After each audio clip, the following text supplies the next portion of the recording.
நம்ம வாழ்க்கையில் எல்லாருக்கும் இருக்கக்கூடிய பொதுவான கனவு நாம் பணக்காரனாக ஆகணுன்ற கனவு தான். அதில் வெகு சிலர் மட்டும்தான் அவங்களுடைய கனவோட இலக்கை அடைகிறாங்க. மீதி இருக்கக்கூடிய 99% மக்கள் அவங்களுடைய கனவு அவங்களுக்கு கனவாகவே அமையுது. அவங்க வாழ்க்கையிலையும் தோற்று போகிறாங்க.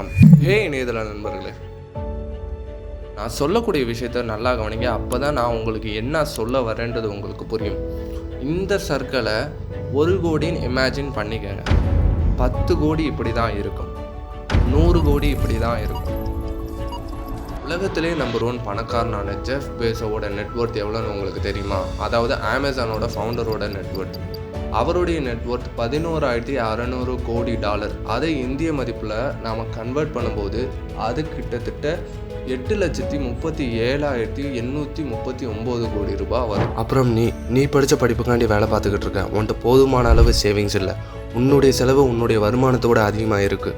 இந்த நேரத்தில் கூட பணக்காரன் இன்னமும் பணக்காரன் ஆகிட்டு இருக்கான். உன்னுடைய கனவு உன்னை விட்டு தூரமாக போய்கிட்டு இருக்கு. அப்புறம் எப்படா அவங்க சாதிச்சாங்கன்னு நீ கேள்வி கேட்குற. பணக்காரனாக ஆனவங்களை பார்த்து, குறிப்பாக சின்ன வயசுலேயே பணக்காரனாக ஆனவங்களை பார்த்து அது உனக்கு டிப்ரெஷனை ஏற்படுத்துது. அந்த டிப்ரெஷன் உனக்கு கோபமாக மாறுது. அந்த கோபத்தில் நீ விமர்சிக்க ஆரம்பிக்கிற.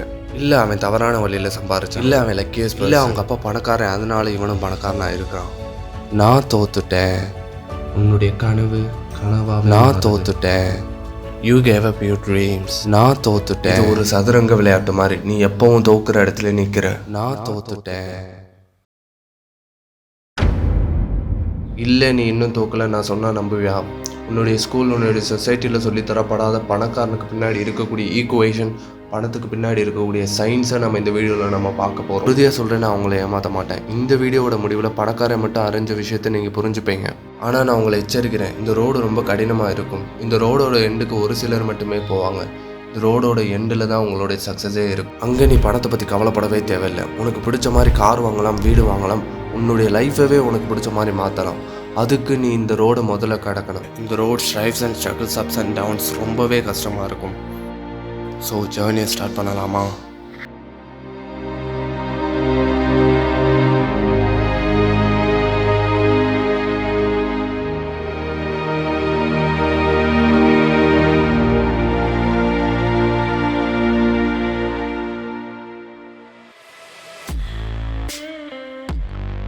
நம்ம எல்லாருக்கும் ஷார்ட் அமௌண்ட் ஆஃப் டைமில் பணக்காரன் ஆகணுன்ற ஒரு ஆசை இருக்கும். அந்த ஆசை இருந்தால் நல்லது தான். காரணம் சொல்கிறேன் கேளுங்க. இப்போ நீங்கள் ஒரு நல்ல ஜாப்பில் இருக்கீங்க நான் அஸ்யூம் பண்ணிக்கிறேன். நீங்கள் மாதம் உங்களுடைய செலவு போக 1 லட்ச ரூபா நீங்கள் பேங்க் அக்கௌண்ட்டில் சேவிங்ஸ் பண்ணுறீங்க நான் அஸ்யூம் பண்ணிக்கிறேன். ஸோ 40 வருஷமாக நீங்கள் சேவிங்ஸ் பண்ணீங்க அப்படின்னா 40வது வருஷத்தில் உங்கள் கையில் 5 கோடி ரூபாய் சேவிங்ஸ் இருக்கும். 40வது வருஷத்தில் உங்களுடைய இளமை உங்கள்கிட்ட இருக்காது. 40வது வருஷத்தில் இப்போ 5 கோடி ரூபாய்க்கு இருக்கக்கூடிய மதிப்பு 40வது வருஷத்தில் இருக்காது. நீங்கள் எவ்வளோ சம்பாதிக்கிறீங்கன்றது முக்கியம் இல்லை, எவ்வளோ நேரத்தில் சம்பாதிக்கிறீங்கன்றதான் முக்கியம்.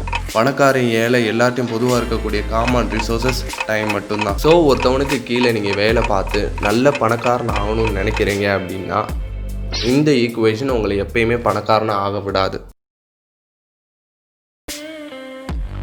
எப்பயுமே நீங்கள் பணத்தை துரத்தி போகக்கூடாது.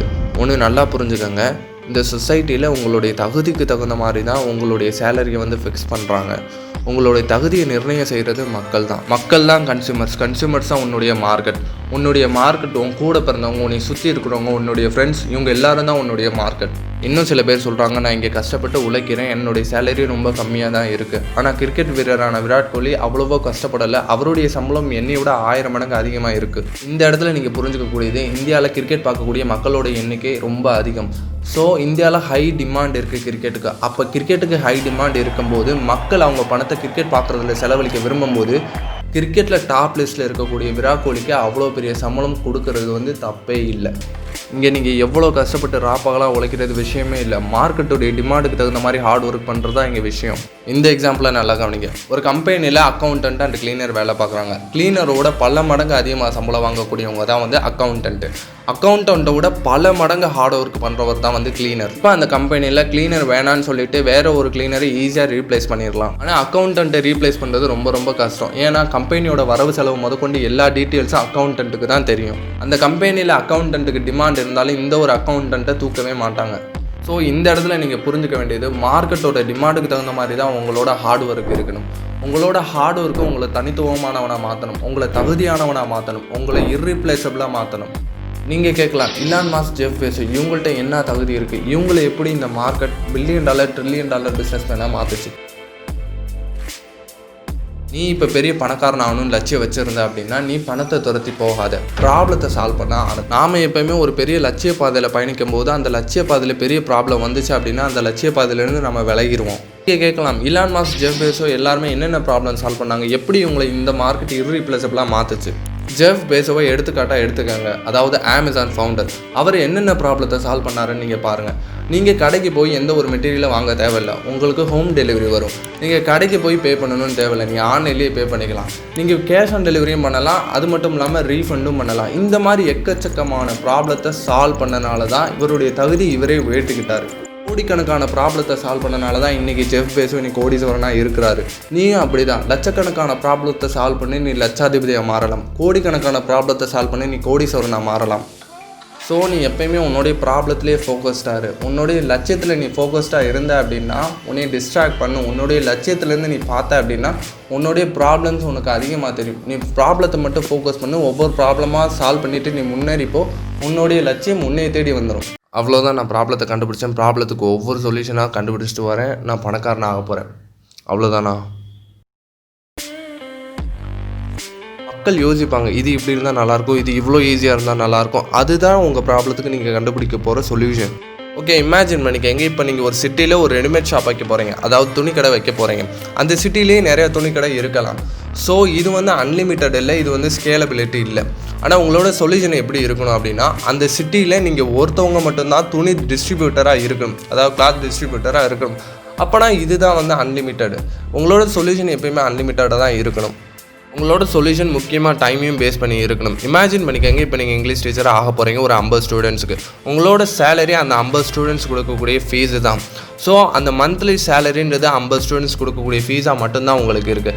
அதே டைமில் நீங்கள் ஒரு யூடியூப் சேனல் ஆரம்பித்து 50,000 பேத்துக்கு நீங்கள் ஒரே டைமில் வீடியோ டிஸ்ட்ரிபியூட் பண்ணலாம்.